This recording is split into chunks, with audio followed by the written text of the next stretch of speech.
É isso aí, galera. Começando mais um Psi Podcast nos estúdios da Betamax, cara. E eu sempre começo com uma frase que é daquelas frases de efeito, mas que eu gosto muito, porque faz todo sentido. Não existe saúde sem saúde mental. Uma frase da OMS, bem conhecida, por sinal. E falando em saúde, cara, hoje eu tenho o privilégio de receber aqui uma psicóloga sensacional, com foco em psicologia esportiva, em alta performance. O papo vai ser bom hoje. Não é não, Rafaela? Com certeza. Obrigada pelo convite, Rodrigo. É um prazer estar aqui no Psi Podcast, que tem esse objetivo tão lindo, tão nobre, que é levar a informação adiante dessa forma descomplicada, acessível para todo mundo. E é um prazer ainda maior vir aqui falar do que eu amo, né? Que é alta performance, performance de alto nível. Tenho certeza que a gente vai fazer umas trocas bem interessantes aqui hoje. O papo vai ser bom. Começou bom, já na verdade. Aliás, muito bom. A gente está É aqui conversando já há um verdade. tempão sobre performance, porque as minhas dúvidas são muitas. Eu penso que a sua também, né? Porque realmente a gente está vivendo num tempo da tal da performance, da alta performance. Somos cobrados pela sociedade, somos cobrados por nós mesmos, né? Também por aqueles que nos cercam e tudo mais, sobre performance, sucesso, objetivo, meta e tudo mais. E a pergunta que eu faço, né, a mim mesmo, principalmente depois que eu fiz o convite, né, para o Psi Podcast, eu fiquei pensando, né, porque o material da Rafaela é bem vasto, né, nessa linha de performance. Eu pensei, cara, legal a gente pensar em performance, mas existe também a parte saudável da performance. Claro, Porque senão a gente acaba entrando em neura, não é verdade? com certeza. E eu queria começar esse podcast já te perguntando, primeiro, psicologia. Como é que surgiu a psicologia na sua vida aí? Ah, nossa, vamos dar um passo para trás, então, né? Vamos voltar ao Beleza. tempo. Vamos voltar no tempo. Vamos começar essa máquina do tempo. A psicologia surge na minha vida, não sei te explicar em que momento, tá? Eu só lembro que quando eu era bem pequena, eu queria fazer veterinária, porque eu acho que toda criança que gosta de cachorro pensa em fazer veterinária.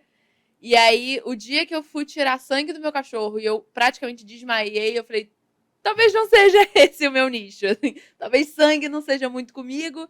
E eu lembro que em algum momento ali, psicologia. Apareceu essa palavra na minha vida. Eu devia ter o quê? Uns 10, 12 anos, tá? Não mais do que isso. E eu falei, é isso. É isso, eu acho. Comecei a pesquisar sobre psicologia, aqueles psicologias para leigos, aqueles livros mais abrangentes. E falei, cara, isso é fascinante. A mente humana é fascinante. O ser humano é fascinante. Por que uma pessoa faz assim e outra pessoa faz diferente? O que motiva isso? E isso é o máximo, eu quero estudar isso. E aí eu falei, pô, é psicologia. É realmente psicologia que eu quero fazer. E vamos para essa faculdade. Então, assim, psicologia sempre foi uma certeza para mim. É claro que quando a gente entra no terceiro ano surgem muitas dúvidas, porque eu acho muito cruel você pedir para um adolescente de 16, 17, 18 anos decidir naquele momento o que ele vai fazer para o resto da vida dele. Eu acho muito cruel hoje como a gente faz o nosso sistema de educação. E é lógico que nesse momento surgem muitas inseguranças, porque assim, por mais que a gente possa trocar de ideia, por mais que a gente possa mudar ao longo do tempo, a gente vive no mundo da performance. Se eu mudar, significa que eu vou voltar para a estaca zero. E aí, como é que eu vou performar em alto nível se eu voltar para estaca zero com 20 e poucos anos, né? Então, isso surge com muitas inseguranças nesse momento, mas eu acho que eu fui abençoada porque eu fui firme. Não é psicologia, é psicologia que eu amo. Eu acho que eu não vou me arrepender dessa decisão. E fui. E fui. Com 16, 17 anos, estava entrando na faculdade para fazer psicologia. E hoje, eu acho que psicologia é muito mais do que a minha profissão. Psicologia é meu propósito de vida. Eu amo o que eu faço, eu não me vejo fazendo outra coisa, faria de graça. Assim, é realmente uma coisa que eu sou extremamente apaixonada, eu vejo um propósito, assim como você, quando a gente começou a conversar, né, sobre psicologia, sobre o Psi Podcast, é muito mais que um trabalho, é um propósito, né? Então a psicologia surge para mim nesse contexto aí de infância mesmo, de adolescência. Cara, maneiro demais, cara. Porque a gente, claro, todos nós pensamos no nosso ofício, onde a gente vai trabalhar, qual carreira a gente vai seguir e tudo mais. Mas quando a gente é encaminhado, né? Ou a gente se propõe a caminhar Sim, nessa área da saúde, nesse caso da saúde mental, por sim, exemplo, a coisa parece que vai para um outro lado. É um pouquinho. Você olha um pouquinho mais além do horizonte, digamos, né? Ou sim. seja, legal, claro, todos nós precisamos trabalhar. Agora, trabalhar com vida, né? Trabalhar com saúde, relacionamento e tudo mais, terceiros e tal, Sim. isso de fato traz um senso de propósito muito forte. Muito forte, muito forte. Eu acho que, assim, os momentos em que eu mais fui feliz na minha profissão, os momentos mais gratificantes, não foram quando eu bati uma meta pessoal de, ai, enchi minha agenda. Uhul, tô muito feliz. Foi legal, foi muito legal. Acho que é legal. A Light, né, não aceita felicidade profissional como forma de pagamento. A gente precisa também do dinheiro. Mas não foram esses os momentos em que eu fui feliz. Eu acho que os momentos em que eu fechei o olho no meu travesseiro e falei, caramba, é isso? Foram dias em que meus pacientes falaram pra mim, você me ajudou muito. Caramba, depois que você entrou na minha vida, eu me vejo em outro momento, sabe? Depois que você entrou na minha vida, as coisas mudaram. Eu sou muito grata a você, sabe? Quando o paciente te dá essa informação, e eu já cheguei a escutar de um paciente, você salvou a minha vida. Cara, não, é isso, entendeu? É propósito, é você olhar e falar, é isso, faria de graça. Infelizmente a Light não permite eu ter que pagar minhas contas, mas eu faria de graça, porque é isso. É o propósito de você saber que a pessoa estava caminhando de uma forma que não era melhor, que não era saudável, e você plantou uma sementinha. Você você tocou ali naquele lugar e as coisas mudaram para melhor. Não porque você fez, o mérito é todo dele. Eu sempre falo isso para meus pacientes. Eu não fiz nada, o mérito é todo seu. Mas eu empurrei. Eu dei uma cutucada ali, eu toquei nesse caminho e as coisas mudaram. E você saber que tem a tua sementinha ali, nossa, eu acho que só quem tá no nosso lado de profissão vai saber explicar essa sensação maravilhosa. A gente pode dizer, assim, de maneira mais leiga, que psicoterapia é isso, de alguma maneira? Ou seja, você, cara, numa conversa, né, com o paciente e tudo mais, estimular o paciente ou inspirar a que ele encontre uma chave, de repente, né, para virar, Sim. certo? Ou então ele encontre o mapa, não sei, para sair e chegar onde ele tanto quer e voltar a sorrir, de repente. É mais ou menos isso, É né? mais ou menos isso. Acho que foi uma explicação muito boa. Legal, Acho que cara. foi uma... Muita gente me pergunta o que é psicoterapia. Eu vou enviar esse Aí, trecho, ó. porque realmente é isso. Eu acho que psicoterapia é você estar num lugar que você já percebeu que não é o melhor para você, mas você ainda não tá vendo como que você sai, você tá tão acostumado a esse meio que você ainda não vê saída, e de repente vem uma pessoa e fala assim, mas e aquela janela ali, ela não abre? E aí, pô, é verdade, aquela janela abre. E aí as coisas começam a mudar, assim. Eu recebi um meme de um paciente meu esses dias, que assim, fazer psicoterapia é que nem você receber um amigo na sua casa e falar, não repara a bagunça, não. Mas o psicólogo fala, reparo sim, isso aqui a gente vai mudar, isso aqui a gente vai tirar, isso aqui a gente joga fora. Então é mais ou menos isso, assim. A psicoterapia é esse momento de troca. São dois seres humanos e não pode ser diferente. São dois seres humanos ali conversando, se conectando. E através dessa conexão de almas, de pessoas, Jung tem uma frase linda que fala sobre isso, né? O Jung tem uma frase pro psicólogo que é: conheça todas as teorias, domine todas as técnicas, mas ao tocar uma alma humana, seja outra alma humana.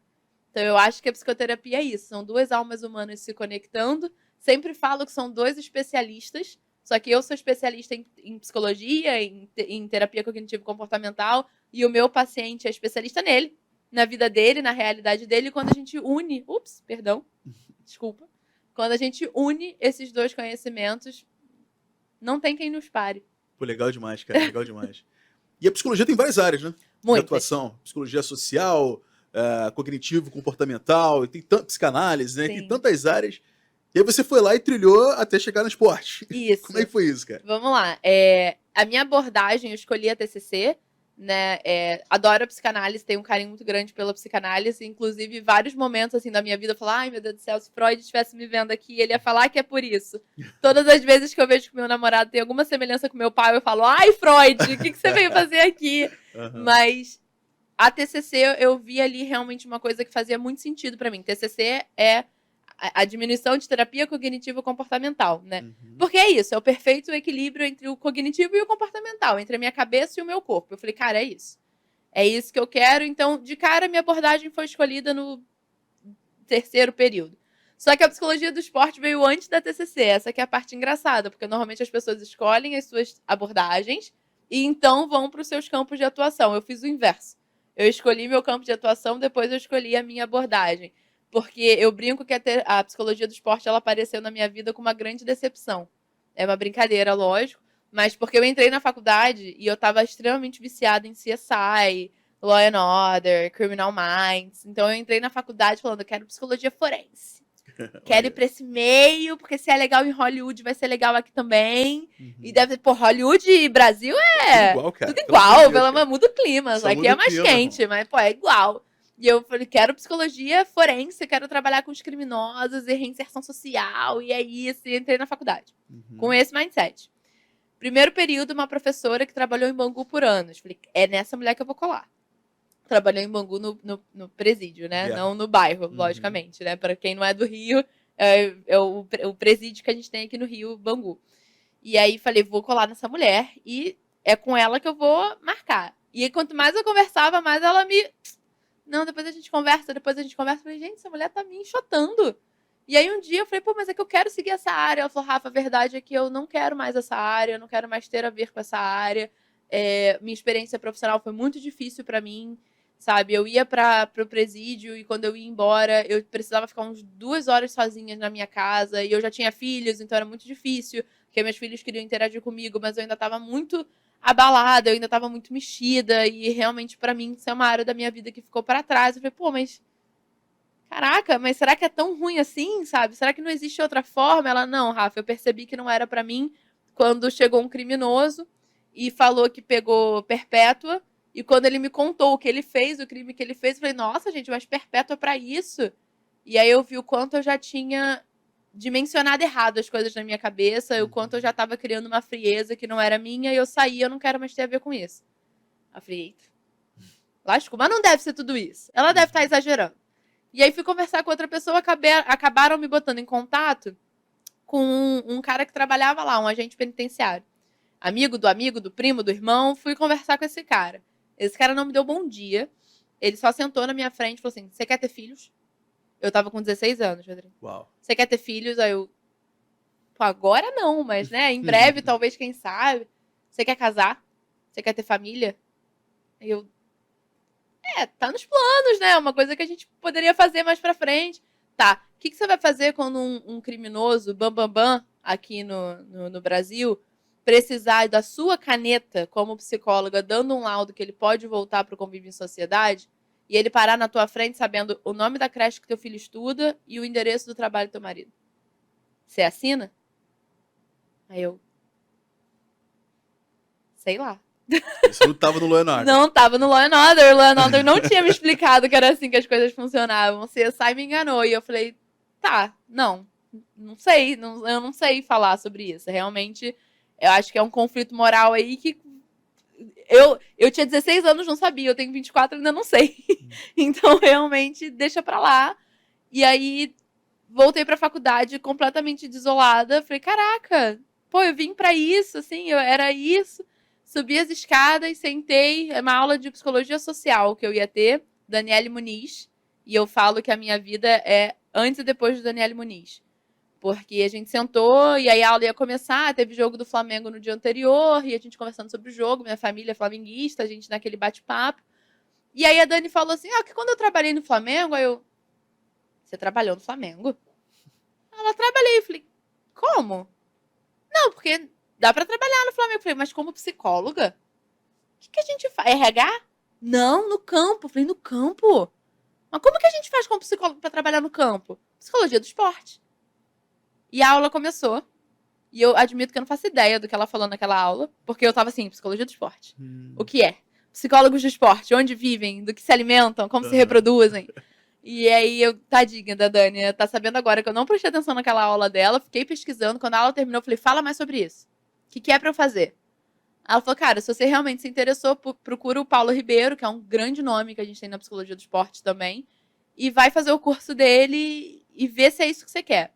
E eu desci as escadas, imagina, eu subi as minhas escadas completamente frustrada e decepcionada, e desci as minhas escadas completamente animada, e liguei pros meus pais no ponto do ônibus e falei assim, eu descobri hoje o que eu quero fazer até o final da minha vida.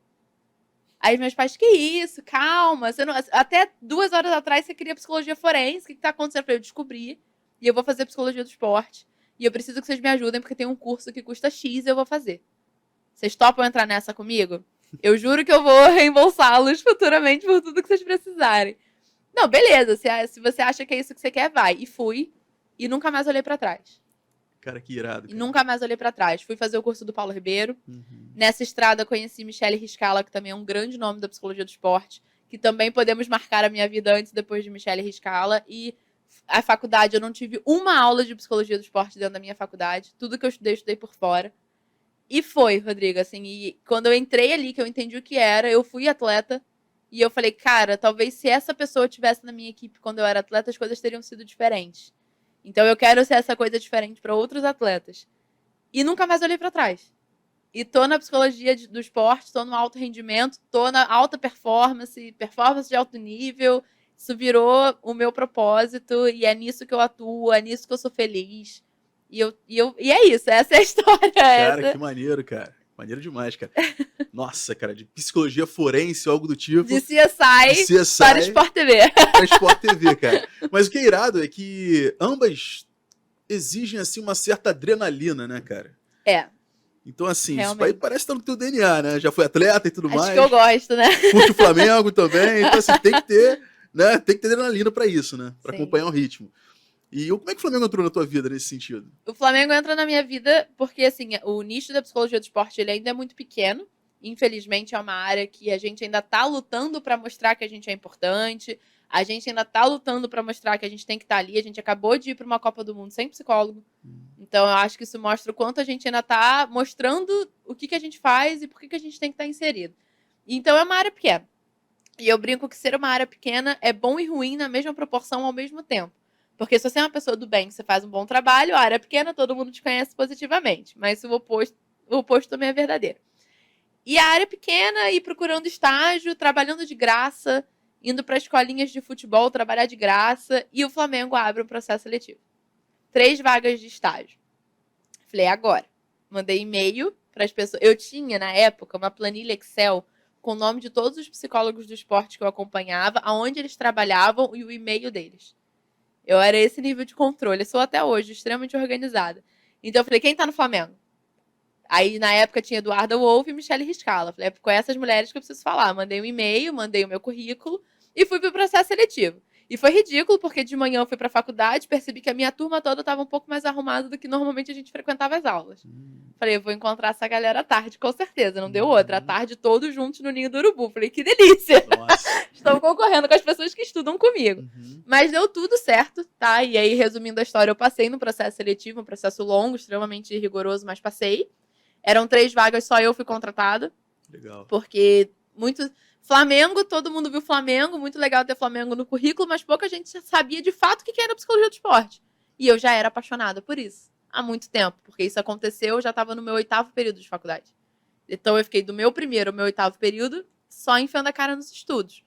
E aí passei no processo, em 2019 eu começo a atuar como estagiária no clube de regatas, me formo no clube de regatas do Flamengo, e aí pandemia, me formei na pandemia, porque me formo no final de 2021, então deu para dar uma esticadinha ali até o início de Desculpa, me formo no final de 2020, dezembro de 2020 eu me formo, estico um pouquinho o estágio até o início de 2021, saio porque me formo, e aí na sequência o Flamengo me chama de volta e fala, na verdade então a gente vai te efetivar.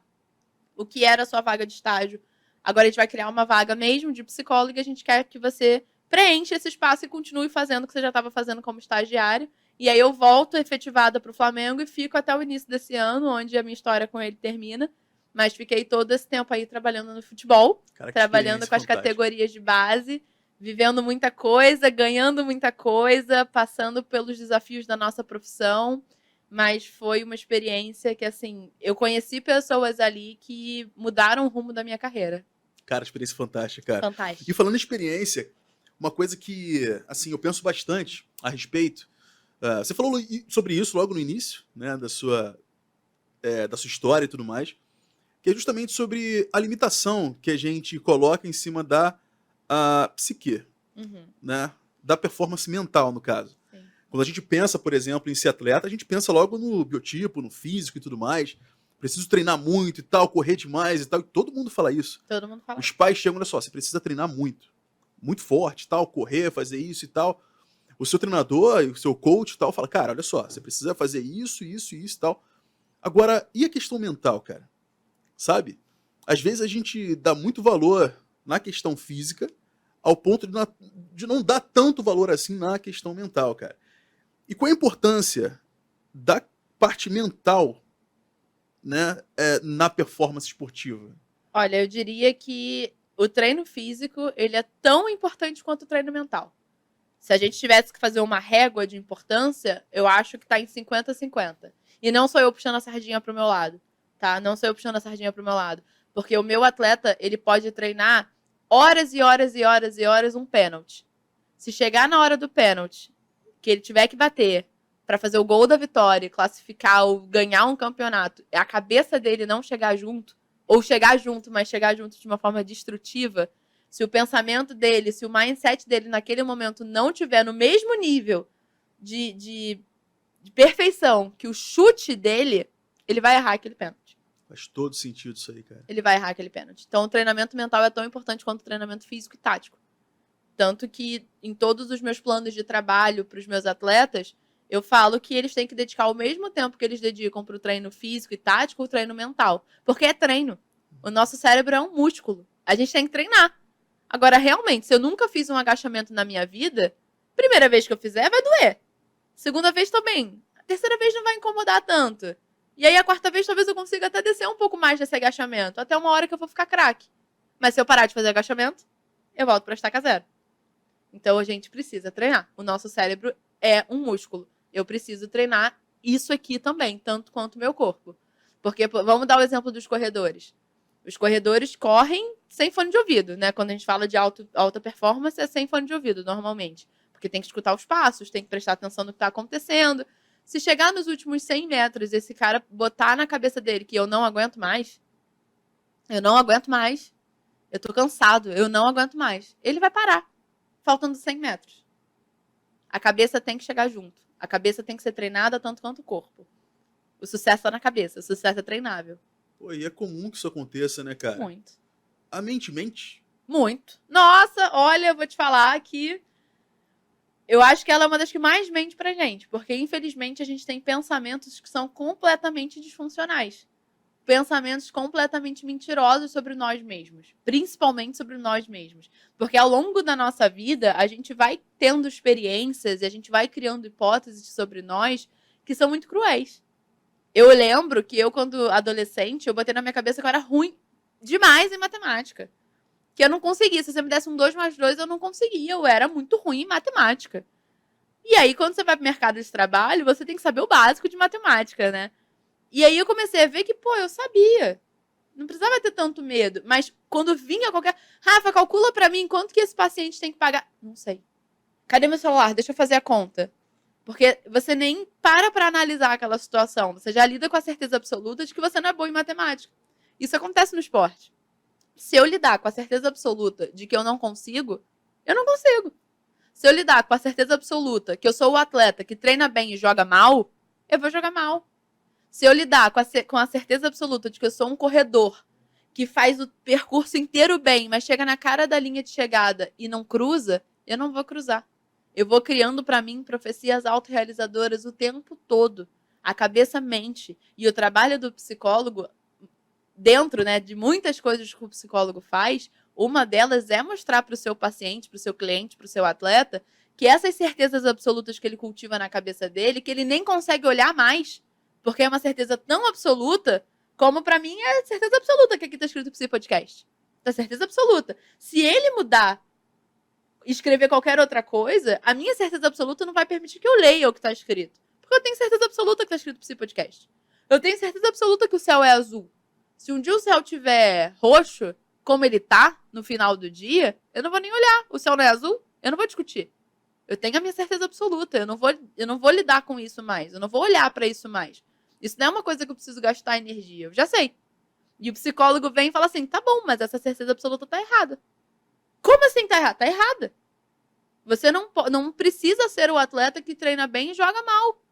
Você não precisa ser a corredora que nos últimos 100 metros para. Você não precisa ser o atleta que não sabe bater um pênalti. Por que a gente está lidando com isso, certeza absoluta? Não tá mais escrito Psi Podcast ali. Olha só, são 6 horas da tarde, o céu tá roxo. Por que o céu é azul? E o psicólogo, ele tem que dar essas cutucadas e falar, essas suas certezas absolutas não só não são reais, como não são saudáveis. Enquanto você estiver cultivando, você realmente não vai conseguir. A hora que você parar para entender que isso não é uma certeza absoluta e você pode mudar, aí você vai acertar o pênalti. Aí você vai correr bem os 100 metros finais. Aí você vai jogar bem, performar bem no jogo, tanto quanto você faz num treino. Aí você vai passar naquela prova, aí você vai ganhar aquele sim, de repente, num relacionamento. E aí, né? quando eu te pedirem uma conta matemática rápida, você vai fazer? Porque Exato, você não é ruim em matemática. E é importante que se diga, a gente estava até trocando uma ideia antes de começar o podcast, sobre essa questão da performance em si. Seria isso um dom? Eu performar bem no esporte, por exemplo, e mal na matemática? Seria isso uma qualidade, uma habilidade ou um talento? Algo que possa ser desenvolvido, por exemplo? Ou, de fato, nossa mente mente até mesmo quando a gente meio que se auto-sabota, como você falou, né, cara? Ou seja, pô, cara, minha parada é humanas, cara, entendeu? Pô, esse lance de conta aí não é comigo, me dá um telefone celular que, meu irmão, tá resolvido, entendeu? Pô, é legal, cara, jogar de lateral. Só que, cara, eu sou volante, cara, entendeu? Não tem como. Minha parada é ficar aqui na volância e tal, não sei o quê. E às vezes, cara, existe um caminho bacana pra você também na lateral. Sim. Por que não tentar? Sim. Você percebe que tem muita gente que evita, pelo menos, tentar dar o primeiro passo? Lógico. Assim, hoje a gente vê 2 tipos de mindset. O mindset fixo e o mindset de crescimento. O mindset fixo é aquela pessoa que ela acha que ou você nasce com aquele dom ou você não vai. Né? Ou é uma coisa... E aí eu implico muito com o termo dom, tá? É uma coisa que eu não gosto de falar, porque eu acho que dom vira um destino. Se eu nasci com um dom de tocar guitarra, eu nunca vou tocar piano, porque eu vou tocar guitarra. E aí acho que a gente coloca uma pressão em cima dessa palavra, porque se eu nasci com um dom de jogar bola, eu não vou fazer faculdade de história e ser professor. Porque eu nasci com um dom de jogar bola. E aí você cria um destino para a vida daquela pessoa que não é nem ela que bota, são os outros. Porque ela, enquanto criança, não tem o discernimento de falar que ela tem um dom. Ela acha legal, ela acha divertido e ela faz. E aí a gente bota um peso e fala assim, não, ele ali tem o dom, ele tem um talento. E aí o mindset fixo, ele acredita nisso. Que é dom, é talento. Ou você nasce sabendo ou não vai. Ou você nasce com chip... Ui, desculpa, gente. Daqui a pouco vão me xingar aqui. Ou você nasce com... Eu gesticulo muito. Ou você nasce com dom de jogar bola, ou você não vai jogar bola nunca mais. O mindset fixo, ele acredita nisso. Ou você nasce sabendo, ou você não faz. Não existe o treino no mindset fixo. Porque o mindset fixo, a pessoa que tem o mindset fixo, ela acredita que se eu tenho que treinar, significa que eu não nasci sabendo. Então eu não sou bom. Ou pior, se eu tiver que treinar, eu nunca vou chegar aos pés da pessoa que nasceu para fazer aquilo. E isso é erradíssimo. E aí, como o mindset fixo acredita no dom, não existe o feedback. Porque se eu nasci sabendo, se eu nasci para fazer isso, você não tem que me dizer como eu tenho que fazer. Eu nasci para isso. Então não existe feedback. Se você está me dando feedback, você está me dizendo que eu não nasci para fazer aquilo. E esse é o mindset fixo. Isso é muito perigoso. Porque assim, o dom, né, o talentoso vence do esforçado. Depende, se o talentoso não se esforçar, ele não vence, não. Porque eu posso ter nascido para fazer psicologia, para ser psicóloga, mas se eu não estudar, se eu não me atualizar, se eu não praticar, se eu não tiver treino, vai chegar alguém que não nasceu para fazer isso, vai enfiar a cara ali e ela vai me passar. Quantos atletas de futebol a gente olhou enquanto estavam se desenvolvendo e falou assim, nossa, esse menino vai ser ali o melhor do mundo. E não chegou. E não chegou a performar em alto rendimento. Em nível profissional. E aí um menino que nem era isso tudo, chegou. Por quê? Treino. Treino. O mindset fixo, como ele diz, ele é fixo, ele nos trava. Não é assim. A gente tem que ter um mindset de crescimento. Qual é o mindset de crescimento? Se eu não sou bom, eu vou treinar até eu ser bom. Se eu... Não existe nascer para isso. Eu não nasci com o meu destino marcado. Eu tenho o livre-arbítrio de fazer o que eu quiser. Mas se eu nasci com uma predisposição a fazer aquilo ali, se eu nasci e desde criança meu pai botava uma bola no meu pé e eu fui estimulado aquilo ali a ponto de ter uma facilidade um pouco maior para lidar com a bola, se eu treinar, eu sou imparável. O talentoso, se ele treinar, ele é imparável. Se ele só for talentoso, ele não é. E talento não precisa nascer comigo. Eu posso treinar, eu posso praticar. Eu posso ser tão bom quanto você numa habilidade que, teoricamente, você nasceu para fazer e eu não. Talvez eu demore um pouco mais, porque eu não tenho intimidade com aquilo ali como você tem. Talvez eu demore um pouco mais, mas eu chego aonde você chegar. Por treino. O mindset de crescimento, ele acredita nisso. Eu não nasci para fazer nada. Talvez eu tenha um pouco mais de intimidade com aquele assunto. Talvez eu tenha um pouco mais de facilidade com aquele assunto. Mas eu preciso treinar. Eu preciso treinar e eu preciso que alguém me diga onde que eu tô fazendo errado para eu corrigir e chegar mais longe. Porque não é uma coisa que foi dada e não é uma coisa que está esgotada. Eu nasci para fazer, então eu não preciso treinar porque o que eu tenho aqui de repertório me basta. Não. Eu preciso ser mais. Eu preciso entender onde que eu estou errando. Eu preciso me juntar com pessoas que também fazem isso bem feito.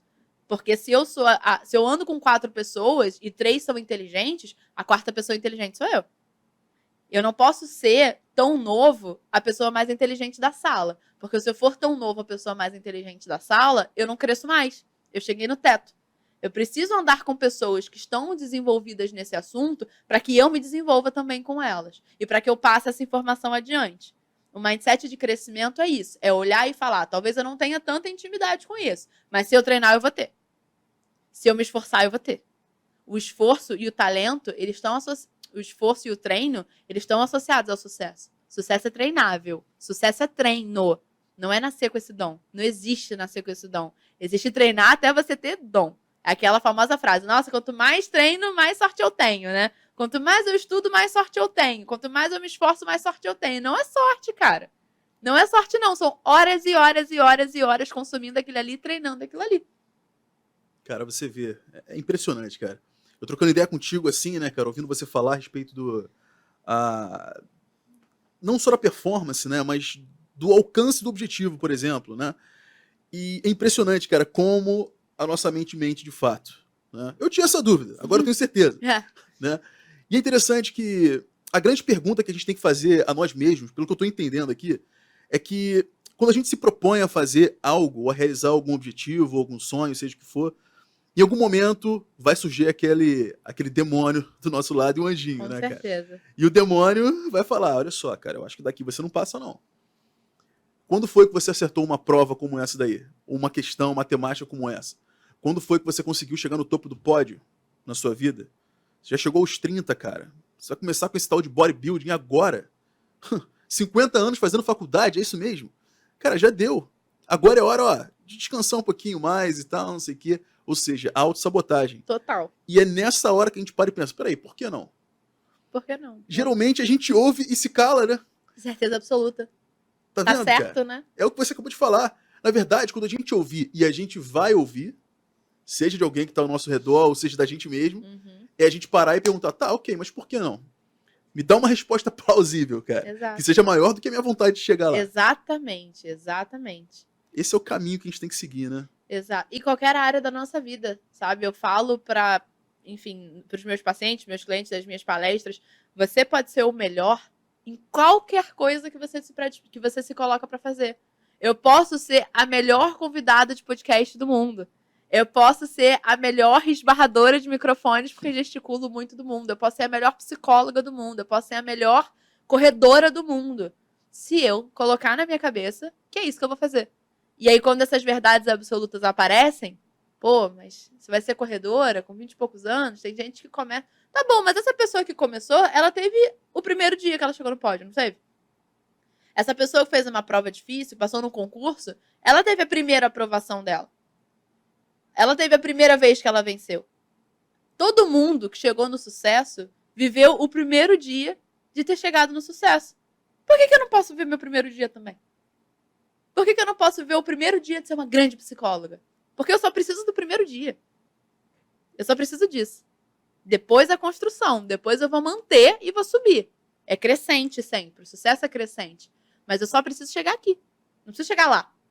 Eu não preciso hoje começar uma trilha para ser a melhor psicóloga do mundo pensando em daqui a 20 anos ganhar prêmios. Eu não preciso pensar no prêmio.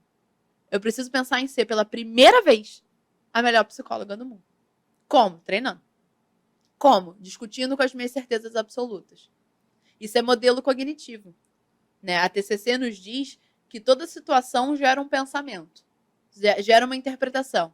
Então, eu estou aqui conversando com você, você pode me olhar de um jeito que a minha interpretação fala assim, ih, Rodrigo não gostou do que eu falei.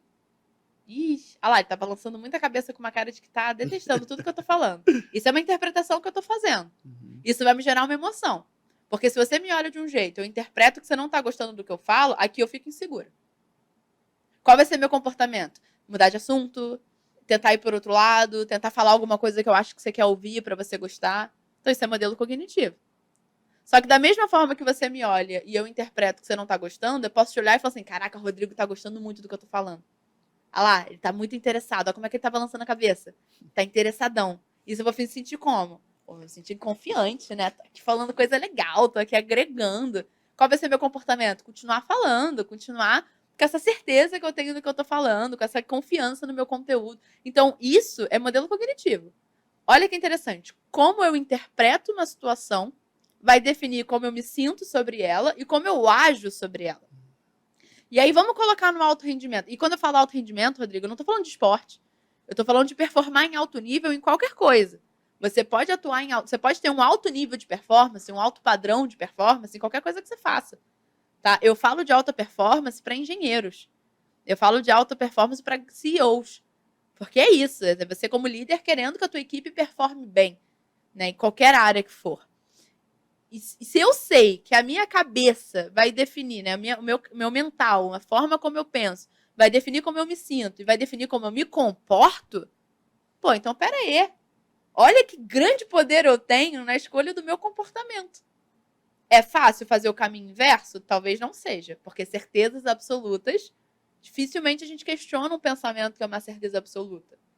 Mas se eu tiver esse caminho de falar, não, mas peraí, por quê? Por que com 50 anos eu não posso começar uma faculdade nova? E ser o melhor psicólogo do mundo? Por que eu não posso fazer isso? Qual é o comportamento que eu quero? Qual é o comportamento que eu preciso para chegar onde eu tenho que chegar? Porque o sonho, ele vem com preço. Ele vem com valor. E eu preciso obedecer meu sonho. Porque se eu sonho em ser a melhor psicóloga do mundo, não dá para eu ficar com a perna pro alto o dia inteiro. Eu preciso treinar. Então eu preciso obedecer o sonho que eu coloquei para mim. Comportamento, né? Porque treinar é comportamento. Se eu sei que eu preciso desse comportamento, qual é o pensamento que eu preciso ter para me comportar dessa forma de alto nível? Eu não vou conseguir ter um comportamento de alto nível se a minha cabeça tá, não vou conseguir. Ih, não tá legal não. Ih, esse caminho, não é esse pensamento que vai me fazer performar em alto nível, não. O que eu preciso ter na minha cabeça? Quais são os pensamentos? Isso que é a mente campeã. Quando a gente fala, mente campeã, é isso. É a mente que me dá pensamentos que vão fazer com que o meu comportamento seja de alto nível. Isso vem fácil? Não vem. Não vem. A pessoa que tem a mente campeã vai pensar coisas ruins? Vai. A pessoa que tem uma cabeça campeão, mindset campeão, vai ter dias que ela vai olhar para o desafio e vai falar, não consigo? Vai. Vai. Ela vai se sentir insegura tanto quanto você, ela vai sentir medo tanto quanto você, ela vai duvidar tanto quanto você. A diferença é que ela não tem certeza absoluta daquela coisa que é ruim. Então ela olha, caraca, eu não sei se isso vai dar certo não, mas eu vou tentar. Eu vou tentar. Não é isso que eu quero? Não é esse o preço? Eu vou fazer. Não é esse o comportamento que eu preciso ter para chegar onde eu quero? Então eu vou pensar dessa forma, eu não vou deixar esse pensamento me dominar, porque esse pensamento não me leva onde eu quero. Esse outro aqui, sim. Então, eu vou escolher pensar dessa forma. É uma escolha consciente do conteúdo que vem na minha cabeça. Isso é a mente campeã. Em qualquer área da sua vida, você tem mente campeã. Você pode ter a mente campeã. Eu aprendi a ter mente campeã na academia, porque eu comecei a perceber que quando eu comecei a correr, e eu perdia direto para mim mesma. Para mim mesma. Não postava corrida com ninguém. Para mim, eu perdia direto.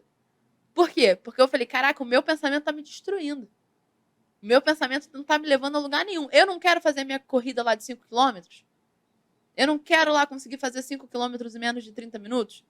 O que eu preciso que esteja passando na minha cabeça enquanto eu tô correndo para atingir a minha meta? O pensamento de que eu não consigo vai me aproximar disso? Não. O pensamento de tá doendo, tá ruim. Isso aqui é eu detesto corrida, tá? Só pra deixar claro. Mas me predispus a fazer, vamos lá. Não gosto, mas eu me predispus, eu quero fazer, eu consigo, eu já treinei, eu sei que eu consigo, porque no treino eu já fiz. Eu só preciso manter o meu ritmo, eu não preciso acelerar. Esses pensamentos que vão me fazer chegar. Eu preciso escolher conscientemente o que passa na minha cabeça. E discutir com as coisas que estão na minha cabeça e não são legais pra mim. Isso é mente campeã. Isso é alto nível de performance. É com esse mindset. Cara, é impressionante como a gente tem que lutar contra a nossa insegurança em várias ocasiões, seja na apresentação de um trabalho na escola, Sim. seja numa entrevista de trabalho, que, meu irmão, é tudo ou nada, entendeu? Agora, existem alguns jogadores aí que tem que jogar no nosso time, porque ninguém ganha jogo sozinho, né, cara? Uhum. E é interessante que você falou muito sobre a nossa luta contra as mentiras da nossa mente em Aham. relação ao nosso potencial, ao que a gente consegue ou não consegue chegar, pode ou não pode fazer. Agora tem uma outra luta, cara, que a gente lida assim o tempo inteiro com ela, cara, que é a luta teoricamente contra a opinião daqueles que nos cercam, Ih, cara. Sacou? Ou seja, você deve ter passado muito por isso, por exemplo, quando um atleta tá na base, performando, jogando, tentando, e de repente tem alguns responsáveis, né, os pais ou empresários, seja o que for, uhum. cobrando algo que você sabe que não é bem por aí, né, Aham. cara? E o problema, cara, é que às vezes a gente acaba, depois de um tempo, usando aquilo que nos contam ao nosso respeito, né, para justificar a nossa condição. E aí você vai lá e fala, pô, cara, eu não consigo porque por causa disso, porque me disseram que eu não poderia. Não, cara, eu não vou postar esse vídeo na rede social porque, cara, sabe como é que é, né, cara? Hoje eu não tô nos melhores dias, né, cara? Minha autoestima não tá muito legal porque me disseram isso, me disseram aquilo. Cara, e quando a opinião dos outros nos coloca pra trás? Como é que a gente consegue performar jogando contra um time tão poderoso como esse? A opinião dos outros muitas vezes vira pra nós certezas absolutas. Eu ouvi tanto os meus pais falarem que eu não sou uma boa jogadora de futebol, que eu não sou. Eu determino isso pra mim. Eu ouvi tanto que isso virou pra mim uma certeza absoluta. E aí, foi um pouco do que eu falei. Se você andar com 3 pessoas inteligentes, a quarta pessoa inteligente é você. Se você andar com 3 pessoas derrotadas, a quarta pessoa derrotada é você. A tua rede de apoio, ela diz muito. A gente tem muitos estudos científicos que comprovam que atletas que chegaram no alto nível, que chegaram no alto rendimento, chegaram porque tinham uma rede de apoio, além de 1000 outros fatores, treino, dedicação, preparação bem feita, não sei o quê. Um dos fatores era uma rede de apoio que impulsionava eles para o sucesso. Jogava para cima. Né? Eu falo que existe a rede de apoio que é trampolim e existe a rede de apoio que é âncora. Enquanto você estiver na rede de apoio âncora, você não vai. Não vai dar. Você precisa ter rede de apoio trampolim. A rede de apoio que te joga. Porque vão ter dias que, por mais que você tenha um mindset de campeão, você não vai querer fazer. Ninguém acorda felizão todo dia da sua vida, assim, uhul, eu amo o que eu faço, eu vou fazer. Não, cara, vai ter um dia que você vai falar assim, eu não aguento mais. Que nem aquele meme da internet. Eu não aguento mais. Vai ter dia que você vai acordar assim. E aí, nesse momento que você estiver perdendo pra você, o que acontece os dias que a gente perde pra nós mesmos, né? Você tem que ter a tua rede de apoio e falar assim, cara, calma, vamos lá. Por quê? Por que você tá dizendo que você não consegue? Olha quanta coisa você já conseguiu. Por que hoje você tá aceitando as tuas certezas absolutas? Vambora! Eu sei que você consegue. Você precisa ter rede de apoio trampolim. Você não pode ter rede de apoio âncora. Isso dói porque muitas vezes você percebe que a pessoa que você mais ama é âncora, não é trampolim. E aí abrir mão dessa pessoa dói. Mas foi o que eu te falei, o sonho ele vem com um preço, ele vem com um custo, ele vem com um valor atrelado. E você precisa obedecer, você precisa estar disposto a pagar. Porque eu posso amar a minha família. Amar a minha família com todo o meu coração. Se ela o tempo todo fica, você não vai ser uma boa psicóloga. Ih, psicologia não é pra você não. Ih, você falou isso? Ai, mas você vai pra um podcast? Você vai falar? As pessoas vão te ver? E isso vai me dando insegurança. Cara, onde é que eu quero chegar? É com esse pensamento que eu chego onde eu quero chegar? Não. Então eu vou ter que abrir mão. Abrir mão da família? Cortar vínculo? Cortar laço? Não sei. Talvez sim. Eu já vi casos de pacientes que terminaram com seus casamentos, seus relacionamentos, que romperam com amizades, porque viram que a pessoa que mais jogava pra baixo era aquela pessoa que deveria ser que joga pra cima. E se afastaram. Dói. Mas é o preço, é o custo. Então escolhe. Faz a escolha. Então escolha ficar com essa pessoa. Abra mão desse sonho. Tá disposto? Te digo, já te dou o spoiler. Se você tá disposto a abrir mão do teu sonho, não é um sonho. Porque sonho é uma coisa que a gente não tá disposto a abrir mão. A gente recalcula a rota. A gente, opa, não ia ser muito bem como eu sonhava, talvez eu tenha que ir aqui um pouquinho pro lado. Opa, queria ser atleta assim, rompi o joelho, posso ser atleta assado. Mas o meu sonho eu não abro mão. De alguma forma eu chego ali. Quantos atletas de futebol que não chegaram no futebol viraram preparadores físicos ou técnicos e voltaram pro futebol? Porque é o sonho. A gente não abre mão do sonho. Se você tá disposto a abrir mão do seu sonho, não é o teu sonho. Foi uma vontade que te deu, que passou. Porque vontade daí passa. Sonho a gente não abre mão. E a gente precisa estar disposto a aceitar o que vem com ele. Rede de apoio âncora, não vai rolar. Não vai rolar. Você precisa ter rede de apoio trampolim. E a rede de apoio trampolim é aquela que muitas vezes vai falar o que você não quer ouvir, mas o que você precisa ouvir. O que você tem, porque às vezes a gente fica tão meu sonho, meu sonho, meu sonho, que a gente não vê que aquele caminho que a gente está levando para o sonho não tá legal. A gente precisa recalcular a rota para chegar no mesmo lugar. Mas recalcular a rota, quantas formas diferentes eu tenho do destino A para o destino B? Eu posso ir reto, eu posso ir assim, eu posso ir assado, eu posso ir de outras formas, mas eu vou chegar. E a rede de apoio, muitas vezes ela tem esse papel de falar assim, oi, então, não, vai para a direita, vai para a esquerda. Não vai reto não tá dando certo. Mas ela quer que eu chegue, porque ela quer chegar comigo. Rede de apoio trampolim, rede de apoio âncora só quer me sugar. Só quer me botar para baixo. Só quer me dizer que eu não consigo. Só quer alimentar esses pensamentos que estão dizendo para eu ficar parada, para não ir adiante. Rede de apoio âncora não Só te joga pra baixo, meu irmão. Só te joga para baixo. É aquilo, a âncora né, faz o quê? Ela prende um navio. A âncora é um negócio grande, pesado, mas que ela prende no chão do mar um navio de toneladas. E ele tá paradinho. Porque a âncora tá lá. Agora o trampolim faz o quê? Joga o negócio no trampolim. Vai lá pra cima. Rede de apoio tem que ser trampolim. Rede de apoio não pode ser âncora. Cara, eu fui na África uma vez, cara, e tô pra ir em breve de novo em setembro. E, cara, quando você tem a oportunidade de ver aqueles grandes animais, sacou? De ver aquela girafa no meio da selva, da savana mesmo, sabe? Galopando como um cavalo, mas um bicho imenso assim, sabe? Com seu filhote e tudo mais. Você olha para aquilo ali e fala, cara, que impressionante, cara. Olha o tamanho desse bicho. Você pode até tentar, mas no braço você não vai conseguir derrubar um bicho desse. Não. É difícil até para um felino grande, forte, conseguir derrubar, porque ela é muito grande, ela corre muito. Você vê, por exemplo, um elefante, por exemplo, né, cara? Um bicho muito grande, também pesado. E aí fica aquela dúvida, né, cara? Se um elefante soubesse a força que tem, será que ele deixaria alguém montar em cima dele? Duvido. Pois é, cara. Às vezes, pelo que você tá falando, cara, a gente, usando até a analogia do navio, cara, e da âncora, né? Às vezes a gente é como um navio pesado, cara, né? Um navio de guerra que, meu irmão, difícil parar. Pode até tentar, mas é difícil. Mas que, por opiniões alheias e tudo mais, e que jogam a gente contra o nosso grande sonho, a gente permanece parado. Parado no mesmo lugar. No mesmo lugar. E às vezes a gente não se move porque a gente quer evitar uma dor muito grande. Só que, cara, vê se eu tô errado, Psy. A dor faz parte do processo de um campeão da luta, na verdade, cara. A gente precisa lidar com ela, né? A dor, ela tem um papel evolucionário, né? A dor, ela aparece, né? Se a gente for olhar o princípio biológico da dor, a dor, ela vem para nos dizer que um comportamento que a gente está fazendo não é bom. Para que a gente se afaste.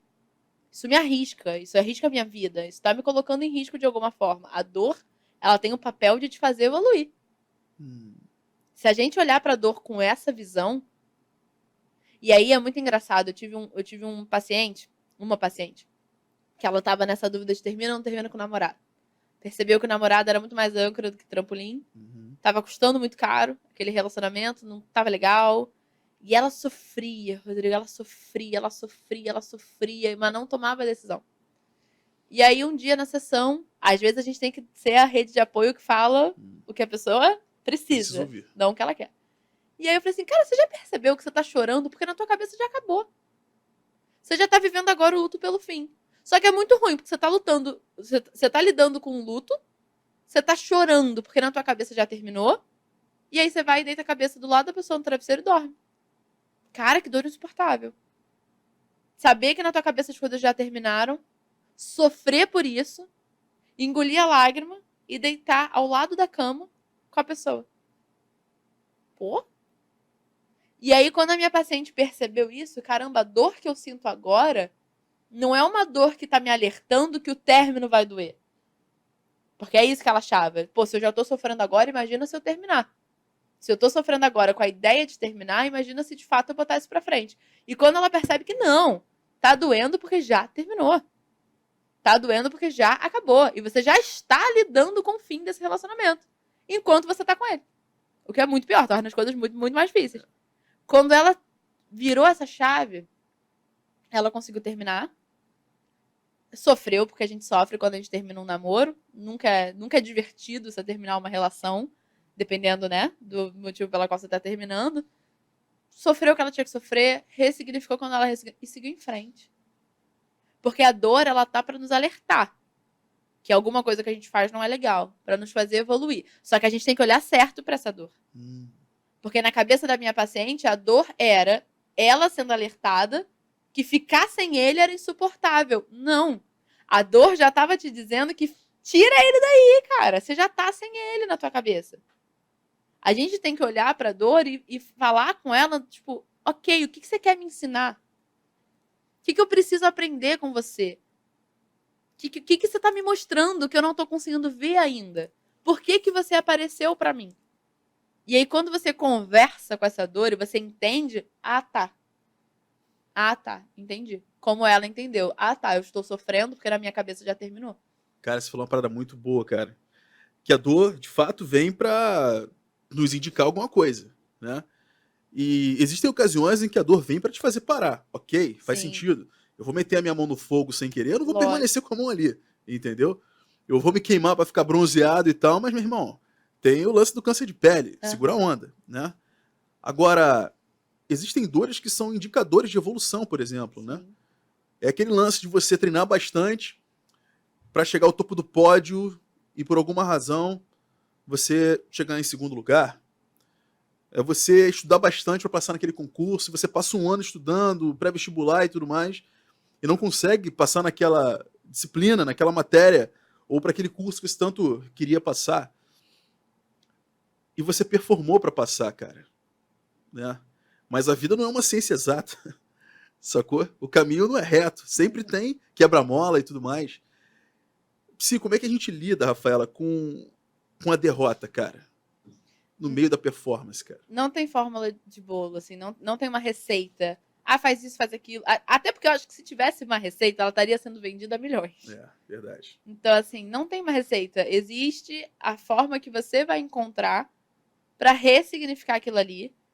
Tá, eu já tive uma vez eu tava com uma categoria, treinamos o ano inteiro, chegou, perdemos. Acontece. Que droga, mas acontece. E aí no vestiário todo mundo estressado, todo mundo revoltado, era um sábado. E aí era um sábado de manhã lindo, um sábado que fez maravilhoso aqui no Rio. E aí eu entrei no vestiário com a autorização do técnico e falei assim: olha só, gente, acabou. Que droga. Ninguém tá feliz. Ninguém tá legal. Agora é o momento para vocês se permitirem sentir o que vocês quiserem sentir. Open bar de emoções aqui agora. Sintam. Chora se tiver que chorar. Grita se tiver que gritar. Não façam nada que seja danoso a vocês nem para os outros, né? Não se bate, não bate ninguém. Né? Vamos com muita. Com saúde lidar com isso.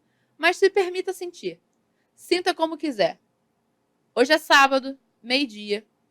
Vocês vão ter até amanhã de segunda, que era quando a gente se reapresentava para continuar treinando, para sentir o que vocês quiserem.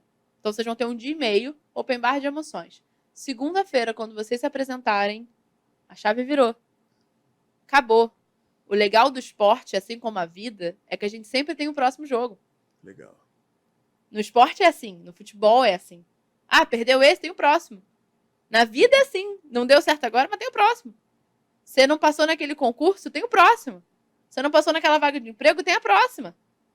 Então, o que eu fiz com eles foi isso, assim, até segunda-feira, sinto que apresentou segunda-feira, a gente começa a treinar para a competição tal que tá vindo aí.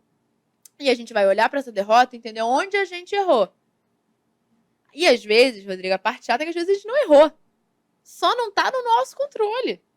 Porque a vida não tá no nosso controle. Às vezes você não fez nada de errado. A outra pessoa era melhor que você. E a vida é assim. Mas legal, o que aquela pessoa, no nosso caso, o que aquela equipe tinha de superior a nós que a gente pode aprender a ter? E ganhar essa vantagem competitiva na próxima? Mas não existe uma fórmula. Vive o que tiver que viver, sente o que tiver que sentir, mas estabelece um prazo. Porque o teu sonho continua. E ele continua te cobrando. Então vive o que tiver que sentir e volta a obedecer teu sonho. Se você não chegou agora, você vai chegar depois. Mas você vai chegar. A única certeza absoluta que a gente tem que ter para chegar no sucesso é: eu vou chegar. Eu vou. É meu. Já é meu. Muita gente quando fala, vai dar certo. Já deu certo. Te falei isso no WhatsApp Verdade, hoje. Verdade. Né? Eu falei que vou atrasar um pouco. Você, não, tranquilo, vai dar certo. Já deu certo. Lidar com certeza absoluta, se eu posso escolher, minha certeza absoluta é que o sucesso já é meu.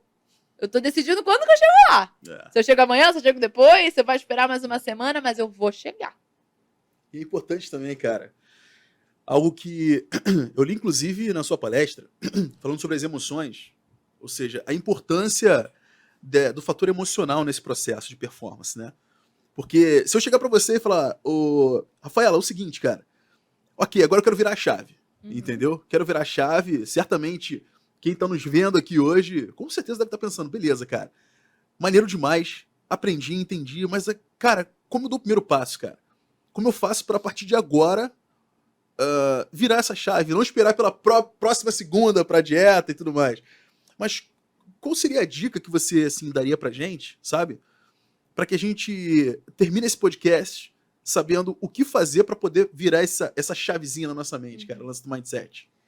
Cara, eu acho que existem os mandamentos do sucesso, né? Se eu puder dar essa dica final, eu acho que os mandamentos do sucesso, que não são mandamentos, tá, gente? Que estão escritos, são coisas que eu, ao longo da minha carreira, fui percebendo. Primeira coisa, você tem que ter clareza de onde você quer chegar. Eu quero ter sucesso. Você quer ter sucesso quando? Como? De que forma? Quero emagrecer. Quantos quilos? Em quanto tempo? Quero emagrecer é muito vago. Quero juntar dinheiro. Quanto de dinheiro? Quer juntar de que forma? Pra fazer o que com esse dinheiro? Ou só pra ter dinheiro? Então, assim, tenha clareza de onde você quer chegar. Clareza de onde você quer chegar. Fecha o olho. Quem tá assistindo agora, faz esse exercício. Fecha o olho e imagina com a maior riqueza de detalhes possível aonde você quer chegar. Beleza, imaginou? Tá com essa imagem legal na tua cabeça? Tá. O que eu preciso fazer? Essa imagem legal é o topo da nossa escada. Qual o degrau que eu preciso ir subindo para chegar lá? Se eu quero perder 10 quilos em um ano, eu preciso perder 1 quilo no próximo mês. Então, o primeiro degrau da minha escada, perder 1 quilo. Talvez, na verdade, até tiraria. Primeiro degrau da escada é procurar um nutricionista. Segundo degrau da escada é procurar um personal trainer, ou uma academia, ou o que for. Terceiro é começar a treinar. E aí você vai chegando. Mas não é com um passo chegar no topo do Everest. Ninguém chega no topo do Everest dando um passo. Não existe essa perna tão longa. Existe um passinho de cada vez. Um degrauzinho de cada vez. Então, saiba onde você quer chegar. Entenda qual degrau que você precisa subir para chegar. Quais degraus você precisa subir para chegar. Esse é o preço do teu... Esse é o custo do teu sonho. Isso é o que você precisa pagar para chegar onde você precisa chegar. Que eu falei tanto aqui, né? Obedeça seu sonho. Segunda coisa, pega intimidade com a tua cabeça. Todo mundo fala, não quero pensar nisso não. Pensa nisso sim. Pega intimidade com a tua cabeça, conversa com você. O que eu tô pensando agora? Escreve. Eu tô pensando que isso, eu tô pensando isso, eu tô pensando aquilo, eu tô pensando não sei o que, eu tô pensando não sei o que lá. Isso aqui me afasta ou me aproxima? Ó, isso aqui me aproxima, legal, vou manter. Isso aqui me afasta. Como que eu mudo? Eu penso, você quer ver um exemplo prático? Meu até, pessoal. Tava aqui, fiz um negócio errado e pensei assim, caraca, ninguém pode saber que eu errei. Por que ninguém pode saber que eu errei? Aí eu analisei esse pensamento, por que ninguém pode saber que eu errei? Pega intimidade com a tua cabeça. Não pode, ninguém pode saber que eu errei, porque talvez se as pessoas souberem que eu errei, elas desconstruam a imagem que tem de mim, dessa autoridade. Não, peraí, eu não posso errar? Mas por que eu não posso errar? Eu sou humano. Errei. Qual o problema? Errei, tô reconhecendo o meu erro, tô estudando pra saber como é que eu não erro mais, e na próxima vez eu não vou errar. Pegar intimidade, percebe? Não é? Ninguém pode saber que eu errei. Apaga esse story. Ninguém pode saber que eu errei. Não, cara, qual o problema? Conversa, pega intimidade com a tua cabeça, dialoga com você. Você passa um tempão contigo e você é a pessoa que você menos conversa. Pode reparar. Você vai ficar 1 hora comigo, você vai falar comigo durante 1 hora.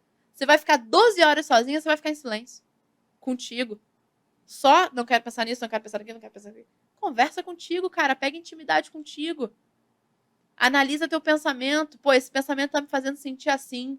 Ou faz ao contrário, tô me sentindo assim. que eu tô me sentindo assim? Pô, o que eu tô pensando pra me sentir assim? Pega intimidade. Se conheça. Vire teu amigo. Porque se você sabe onde você quer chegar, você sabe o que você tem que fazer pra chegar, e você tem intimidade com a tua cabeça pra negociar com ela e pra ela te ajudar, e treino,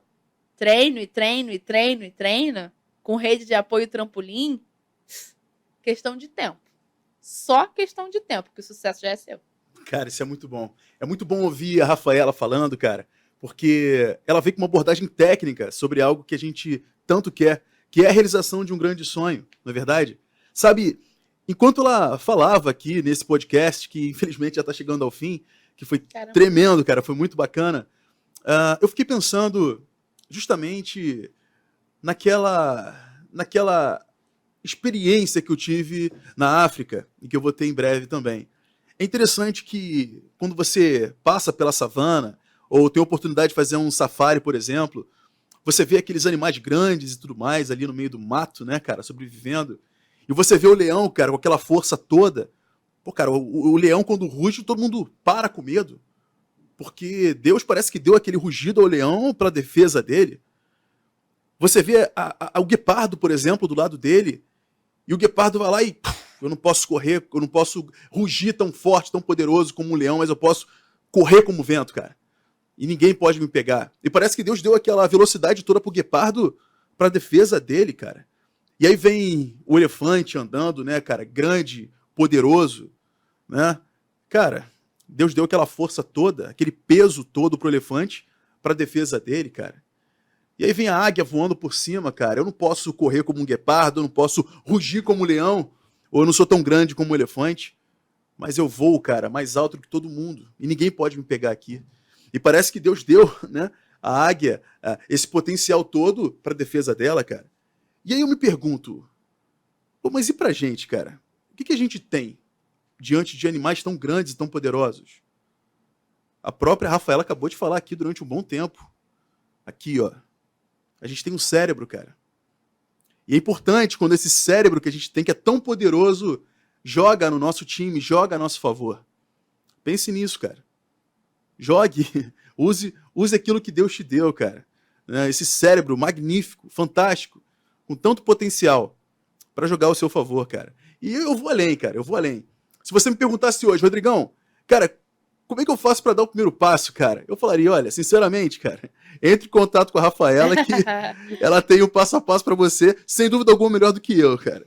Então eu vou convidar a Rafaela aqui agora a falar naquela câmera ali, Rafaela. Vamos lá. Com a audiência. Fala com o povo aí que tá querendo muito te ouvir, cara. Vamos lá, gente. Hoje eu tô nas redes sociais, tá?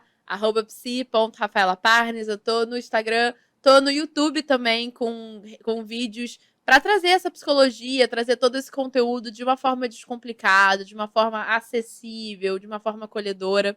Então, se você quiser me achar nas redes sociais, é só me procurar aí nesses canais. Além disso, atendo clinicamente, tá? Então, se você é uma pessoa que quer sucesso na sua vida, se você quer ali um caminho personalizado para você, você quer ali um papo mais íntimo, só nós dois, para a gente entender como que você chega lá, tô aqui para isso.